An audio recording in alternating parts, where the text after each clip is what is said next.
Bless you. Thank you for that wonderful introduction. Very touched by that, and it is a great joy, a great privilege. You said it's a great privilege to have me. It's a wonderful privilege to be here, and an absolute joy. And thank you. I know it's Saturday evening, and it's good to see so many people out on a Saturday evening. And I know you could have a million things to do with family, and even just relaxing and chilling out, or preparing to watch the Champions League final. But I'm so glad that you have chosen to be with us. And I hope it will be worth it. I hope it will be worth it. It is wonderful to have Dawn with me. I know the last few times I've been, Dawn hasn't been with me. And I think people thought that this wonderful woman I kept talking about was a figment of my imagination. So I brought her along to show that she really does exist. And genuinely, I would be the first to admit that she makes me look much better than I am. So I'm very happy to admit that she is a wonderful woman. She's my best friend in the whole world. She's a fantastic mother and Nana now as well. And very sexy Nana, has to be said. But we'll move on from that. So we'll move on. But it's a joy to be with you. It's already, we've had a wonderful time, great time with the men this morning. Lovely conversations with the leaders at lunchtime. And it's my joy, as has already been introduced, to reflect with us a little bit on this amazing subject of grace and truth. And so if you've got a Bible with you and you want to follow a reading, I'm going to read from John's Gospel, chapter 1, a stunning piece of writing in the Bible. We're going to read what's sometimes referred to as the prologue of John. That's a really cool way of describing his introduction to us. But of course, for those of you that have maybe engaged with John's Gospel a little bit, you'll know that John's introduction is much more than an introduction. He's sort of setting an amazing framework of thinking. And he's actually helping us and giving us big clues, big ideas, big framework, so that as we read the Gospel of John, there's a whole bunch of things he's introducing in the first 18 verses that he will unpack dynamically and thematically throughout the Gospel. So as you read the introduction, we're trying to pay attention to the big breadcrumbs that John is dropping, sort of thing. And we're hoping to pick those up in the rest of the Gospel. So this is a beautiful piece of writing. And I'm going to take the time to read the first 18 verses. It's worth doing that together. Now, I'm reading from the NIV version of the Bible. Yours might be different, but hopefully, roughly, it should sound the same. So let's follow these amazing words. Verse 1, chapter 1. In the beginning was the Word, and the Word was with God, and the Word was God. He was with God in the beginning. Through him, all things were made. Without him, nothing was made that has been made. In him was life, and that life was the light of all humankind. The light shines in the darkness, and the darkness has not overcome or understood it. There was a man sent from God whose name was John. He came as a witness concerning that light, so that through him all might believe. He himself was not the light. He came only as a witness to the light. The true light that gives light to everyone was coming into the world. He, that's this word, he was in the world, and though the world was made through him, the world did not recognize him. He came to that which was his own, but his own did not receive him. Yet to all who did receive him, to those who believed in his name, he gave the right to become children of God. Children born not of natural descent, nor of human decision or a husband's will, but born of God. The Word became flesh and made his dwelling among us. We have seen his glory, the glory of the one and only Son who came from the Father, full of grace and truth. John testified concerning him. He cried out, saying, "This is the one I spoke of when I said, 'He who comes after me has surpassed me because he was before me.'" Wow. Of his fullness we have all received grace in place of grace already given. For the law came through Moses, but grace and truth came through Jesus Christ. That's the first time the word's named in verse 17. No one has seen God but the one and only Son, who is himself God and is in closest relationship with the Father, has made him known. Wow. What a passage that is. Absolutely incredible. And you may have noticed as I was reading the repetition of the phrase grace and truth. So we get this idea of grace and truth first introduced in verse 14, and then it's repeated again in verse 17. Now, I'm sure you know this, but a little hint if you're ever reading the Bible, and the Bible in close proximity gives you repeat phrases or repeat words. That's often, I describe it like it's like the Bible writer is turning the volume up a little bit and wants you to pay extra attention to these repeat ideas. And John, in these few verses, introduces the idea to us of grace and truth. This idea that grace and truth sit together. And he does it in two separate arenas. And we're going to, in our first session tonight, just think about how he sets the scene for the Gospel of John. The first area is to do with the way Jesus came to earth. All right? So it says, the Word became flesh and made his dwelling among us. We have seen his glory, the glory of the one and only, who came from the Father, full of grace and truth. So we're getting now John telling us that the way Jesus came to earth is a demonstration of this grace and truth. So John, in fact, is saying that the incarnation itself is grace and truth.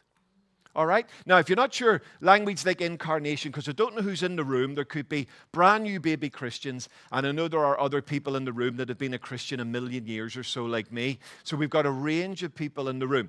So I'll not assume that everybody understands what incarnation is, but the incarnation is the embodiment of God, God the Son, into human flesh. Okay? It's a brand new, unique idea. It's never been done before. It's an incredible idea. And it represents one of the most challenging concepts you'll ever come across in the Bible, where we have Jesus, the person we know as Jesus, is 100% God, and at the same time, 100% human. Okay? Now, I know we get used to that sort of in church, but if that doesn't make your head hurt a little bit, then you're not thinking about it right. The incarnation should make your head hurt a little bit, and here's why. Because there's nothing in our experience that can even begin to grapple with what that means. So the Bible helps us with the mechanics, but there's a level to the incarnation which is so far above my pay grade that no matter how much I look at it and study it and reflect on it, I still feel like I'm standing at the bottom of a mountain looking at the top of the mountain. And I've studied and reflected the incarnation for many, many years, and I'm still, wow. I sort of know what that is, but I'm really quite stumped as well, because where does God start? Where does human stop? Where does the human start? When Jesus was on earth, was he doing that as a human? Was he doing that as God? All these questions are bopping around in our head. And actually, John's not trying to answer those questions for us at this moment. John is just telling us this fact, that when you look at Jesus, the incarnation, you are looking at a demonstration of what grace and truth looks like, because Jesus came to us full of grace and truth. So what does he mean? So let's pause for a wee moment and think about this, because this is important for setting us up for the big conversation. What does he mean? In what way is the incarnation grace? Well, John says this: the Word became flesh. Now, we've got used to that as Christians. We've got used to the idea, every Christmas we celebrate the birth of Jesus, and we celebrate Emmanuel, God with us. So we've got used to the idea that God became flesh. He became human. All right? But here's what John is saying to us. That is a profound demonstration of grace. That God became flesh. Now, how is that a profound demonstration of grace? Now watch this. It's because to save the world, God became something he had never been before. Now, just think about that for a moment. Now, some of us may say, well, hold on a minute. Haven't we seen God in a human form in the Old Testament? We have. We sometimes refer to those as theophanies or Christophanies. And what God has done there, he has presented himself in a human image to help particular moments. So the Lord appears before Abraham with two other angels in human form. In fact, they have dinner together, which is quite cool. The Lord wrestles with Jacob in the garden. When the three Hebrew boys are being burnt or attempted to be burnt, there's a fourth like the son of the gods in the fire. And again, we would assume that that is God or even the Son of God in some human form. So hasn't it been done before? No. The incarnation's unique. And here's why it's unique, because, as it were, the divine seed fused with human seed. And that had never been done before. When Mary said yes to the Holy Spirit, what was about to happen in her and through her was something absolutely unique in human history. It had never happened before. It will never happen again, because it was for one particular moment and for one particular event in human history. And we can rush past this, but here's what John is saying. When the Word became flesh, that is one of the most profound demonstrations of the grace of God to the world. God was prepared to become something that he had never been before to save the world. Wow. Now here's the problem. Me and you just get a bit used to that. But that's head-melting stuff. That the creator of the world was prepared to change his form in some way to save you. You can say amen if you want. It's okay. Are you with me? That's profound generosity. That's grace. That's incredible grace. And if we're not careful, we're a bit used to that. And we must never get used to that, because that is mind-blowing. That's incredible. That, and in the moments where you feel you are worthless and useless, remember, God changed his form to save you. That's how valuable you are. God was prepared to become something he had never been before. Grace. But then John tells us the incarnation is also truth. Grace and truth, remember, because it's grace and truth coming together. And here's what John says. We have seen his glory, the glory of the one and only Son. So we've now got this incredible almost contradiction happening. We've got God the Son of God, becoming human flesh, coming into a form he had never been before. In fact, John says he came to his own, and his own didn't even recognize who he was, right? And yet John also says at the same time, we have seen his glory, the glory of the one and only Son. So what's going on there? John is saying this, that although in grace, God became something we had never seen before, his act of generosity did not change the truth of who he was. Are you with me? So even though Jesus looked like a normal Middle Eastern bloke from Galilee that people struggled to recognize, he was not in any way less God, because he became human form. That's why John says, and if you read John's letter later on, 1 John, he talks about holding and touching and hearing and feeling this word, right? He's trying to make it absolutely clear that although God looks different in the form of this human Jesus, he is still magnificently and gloriously God. All right? Are you with me so far? Okay, so John is saying the Word became flesh, and of course, you might know there's a lovely allusion there to the tabernacle. The idea of dwelling among us literally is this idea of tenting himself with us. And John is making an allusion to the tabernacle there, when God dwelt in the tabernacle with his people. Jesus tented himself with us, grace, God became a form he had never been before to save the world, grace. But there's also truth. What's the truth? We beheld his glory. And John's showing us that you can be grace-filled to the extent you're unrecognizable and still absolutely committed within the truth that you believe. It's possible to be both generous and grace-filled and absolutely, profoundly secure in truth, because Jesus demonstrates that in the incarnation. Does that make sense to you? Okay.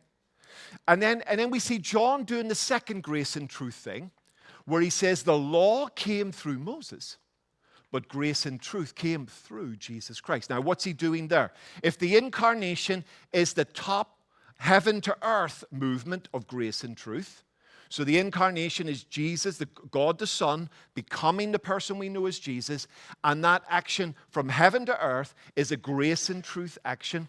Now we've got, if you like, a downward action, forgive that, to an outward action. The law came through Moses. Now grace and truth come through Jesus Christ. What's John saying there? He's saying now, we're about to leave the introduction. He says that in verse 17, right? We're about to leave the introduction. He says, now follow me, he says, because everything you're about to see Jesus do is grace and truth. Everything you're about to read in my gospel, grace and truth. Everything, every action of Jesus you're going to encounter, every experience that Jesus has with a human in the context of John's gospel, there is grace and truth. So not only has Jesus come to the world through grace and truth, but now John is telling us that as you follow the story of Jesus, you will see him acting in grace and truth. And of course, Jesus is our supreme example. If John just left us with the incarnation, then me and you would be going, well, that's lovely, that's very nice, but it's no really relevant to me in the 21st century in my world. It's relevant in my worship, but not really relevant in my mission. But John doesn't leave it there. John says, yes, Jesus came through with grace and truth to the world, but then Jesus lived by grace and truth to the world. And that's where me and you hook into this amazing idea that we move from an adoration of worship of Jesus to following Jesus in his grace and truth quest. That everything he does is by grace and truth. So, two references to grace and truth. Verse 14, the incarnation, Jesus coming to world, grace and truth. Generosity and truth, this idea that God becomes a form he's never been before, and yet the truth of God is not changed. And then the law came through Moses, but grace and truth through Jesus Christ. Everything you're about to see Jesus do in the Gospel of John is covered, is motivated by grace and truth. And that becomes a model and example for me and you. Does that make sense so far? All right, so before we jump into practicality, it's really important to understand that for me and you as followers of Jesus, grace and truth is something modeled by God himself. This is not just something he's asking me and you to pick up. This is something that he literally embodies. And he has embodied that grace and truth dynamic in coming to the world, but he also demonstrates that grace and truth dynamic to the world. Are you with me? Is that okay? Is that making sense to you now? Stay with me. Okay, so before we go any further, it's probably worthwhile asking the question, what does grace mean? And what does truth mean? If we're going to be people of grace and truth, then it's maybe worthwhile having a wee definition to work off. Is that fair? Certainly that helps me, because when I read John telling me that Jesus comes through grace and truth, I want to know, what does grace look like? And what does truth look like?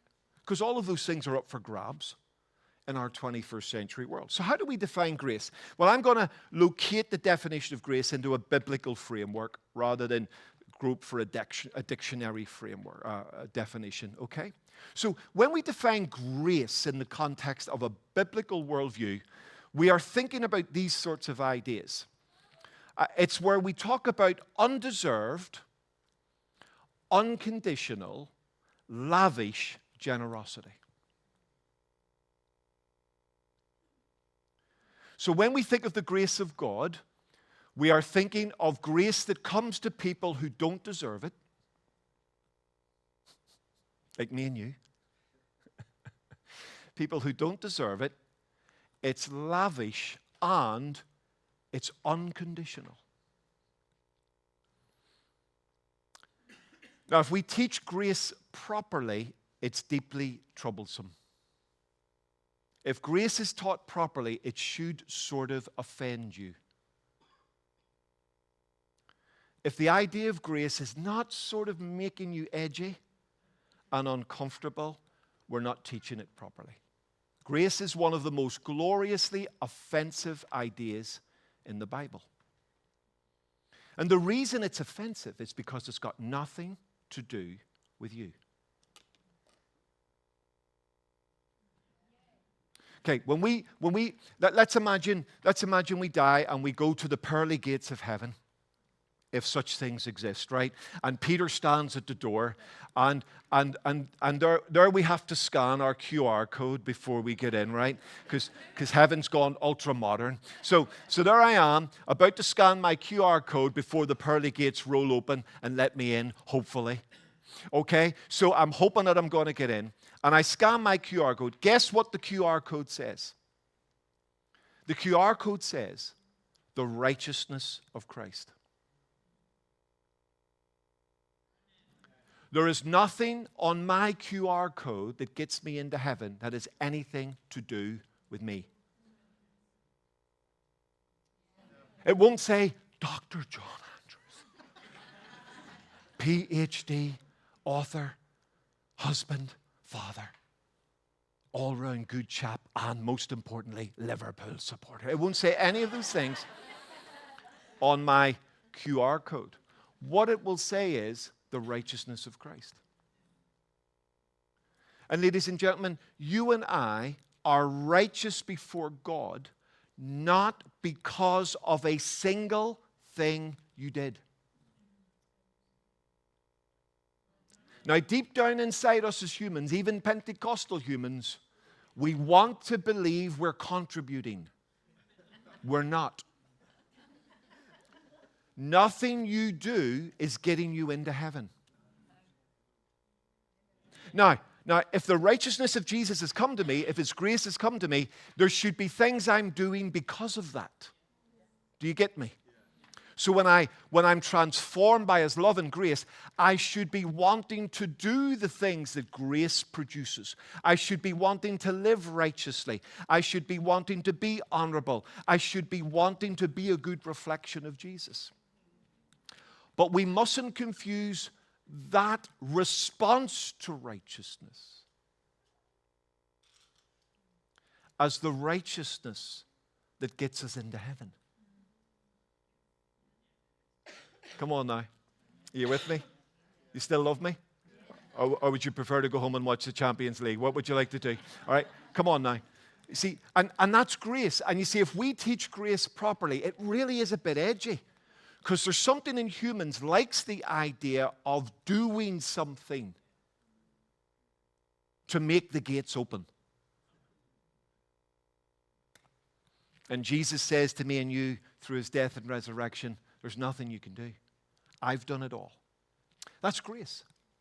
You and I are benefactors tonight of outrageous, lavish, generous grace. Mind-blowing grace. Grace we did not deserve. Isn't that amazing? Like it really, if we really get that, it is a game-changing idea. It really is. And something we need to think about. So that's one side. But what's truth? Oh, there's a thing. Now, we live in a world full of plurality and subjectivity and individualism, and it seems like every version of truth is of equal value to another version of truth. So what do we do this? Well, this is where, again, we come back to a biblical understanding of truth, whether that's popular or not. But we've got to start with, let's try and understand truth biblically before we try to understand the versions of truth that are out there in our world. And how do we do that? And this is truly tricky. And I'm not suggesting to you that my definition is the best, but this is a good working definition for me when I think about truth. when we think about grace. And here's the definition I work to. Truth in this context is reality as God defines it. Now that's really helped me. Reality as God defines it. So it's not how I define it, no matter how good I think that version of truth might be. It's not my preferences that define it. It's not my desires that define it. It's not my culture that defines it. It's what is God's version of this reality. Okay? Now, I find that helpful. So when I'm thinking about truth conversations, I'm trying to understand, does God say anything into this for us? Is there any guidance from Him that can help me find a God reality on the various issues that I am facing today? And I think that that's a good way of approaching our way forward. So let's think about the incarnation. Lavish, unconditional, undeserved grace that Jesus became human flesh. But then the glory that we see in Him is the glory that He is.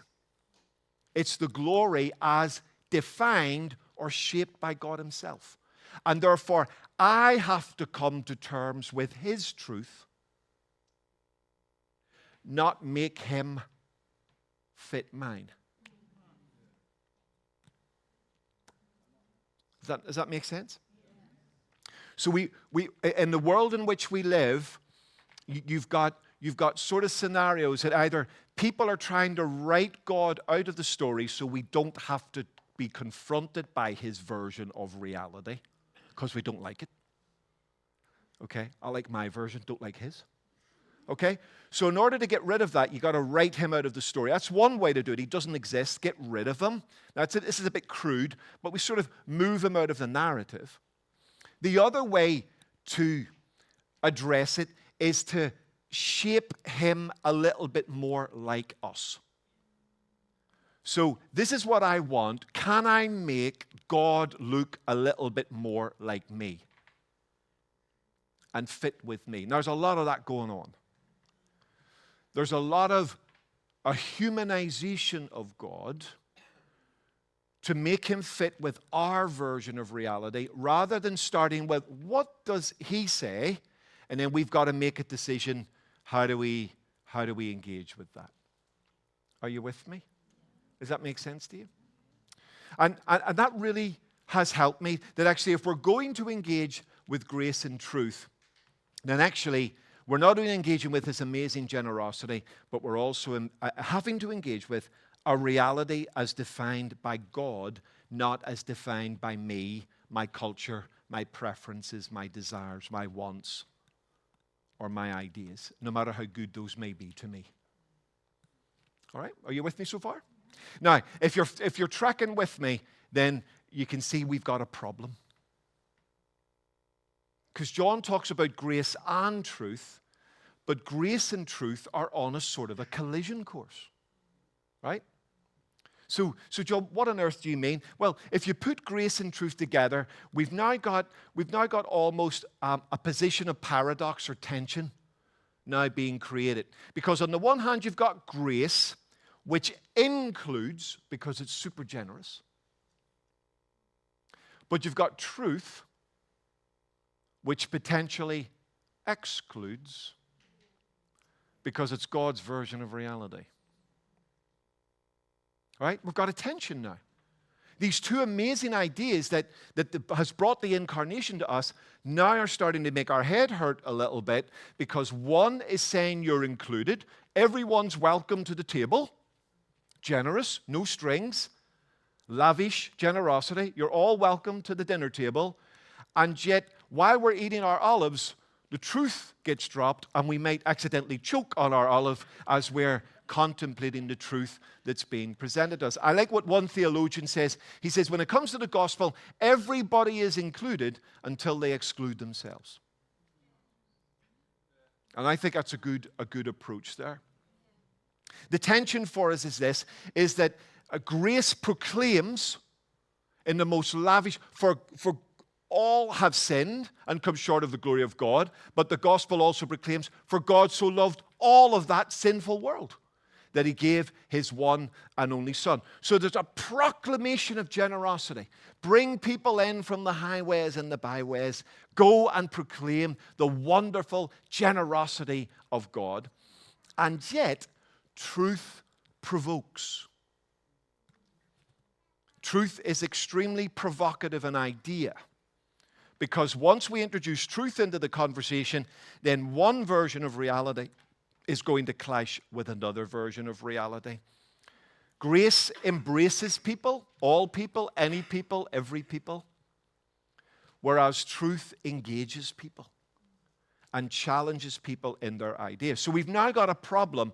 You've got on one side this amazing generosity, which seems to be saying everybody is welcome. And yet you've got truth that potentially says, now you may not like this, but I'm going to give it to you anyway. And that potentially can push people away. But note how the Bible puts it to us. Grace and truth. Not grace or truth. Not truth or grace. So here's the challenge me and you have in the 21st century. We are being called to grapple with these ideas.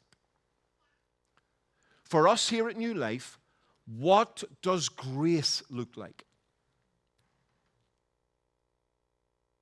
For us here at New Life, what does truth sound like? And how do we hold two ideas together which have the potential to pull apart?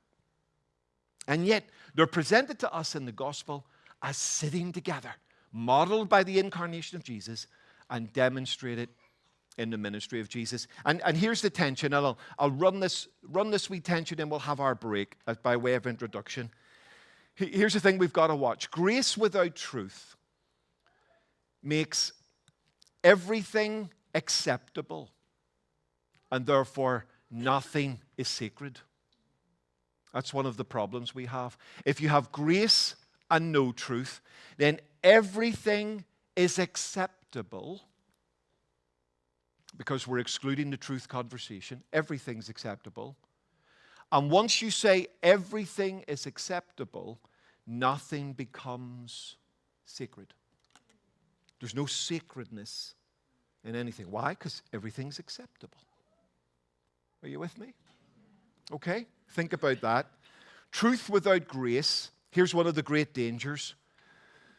That when we have truth without grace, our motivation is to win the argument rather than the person. Now, I was raised in a church, and I loved the church I was raised in. So let me say this really carefully. I do love the church. And anytime I criticize the church, it's because I love the church so much. All right? And I was raised in a church that was, it has to be said, more truth than grace. We loved a good old argument. I am Irish, after all, and the Irish were born arguing. So we could have an argument in an empty house, and depending on what mood we're in, we might lose that argument or we might win that argument. But we love arguing. And let me just be really open and honest and vulnerable with you. I liked arguing too much. Now listen to me carefully. When it came to engaging with non-Christians, I was more intent on winning the argument than winning the person. Now, are there moments when the argument's important? Absolutely. And I'm prepared to go toe-to-toe with anybody on any issue. But what I'm saying to you is, I got really into the argument and I forgot grace. And truth without grace, even though it's still truth, can look and sound a bit ugly. Are you with me? I'm not saying we've ever done that. I'm just saying that happens, right? It happens. And certainly in my world, there were moments, let me really be vulnerable, where I was pretty ugly. I won the argument. But that's not always the point. There are moments when actually, in order to win the people, we have to think about a more grace-filled way to position the argument.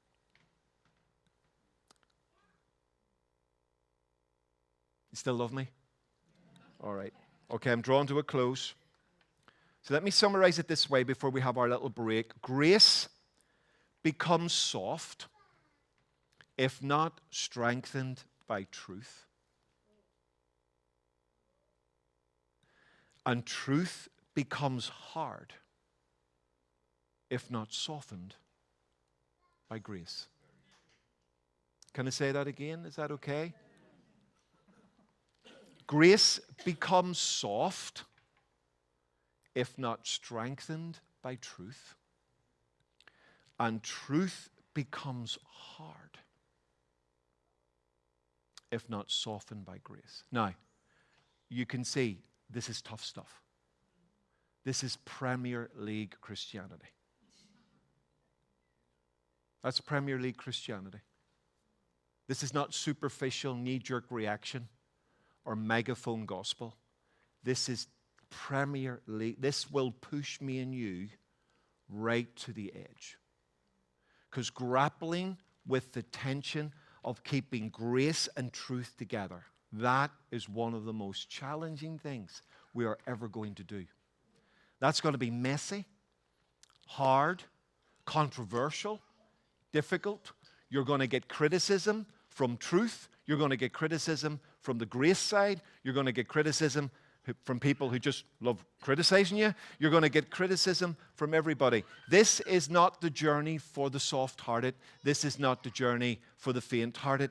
This is a journey for people who are seriously trying to grapple with what does it mean to be a Christian community in the 21st century that is filled with grace and generosity and yet absolutely rooted in truth. How on earth do we do that? And because it's so difficult, some communities have let go of the truth and just embraced grace and opened the door to everything. Other communities have gone, you know, grace is too much like hard work. Let's just stand behind the truth and then let God work it all out in the end.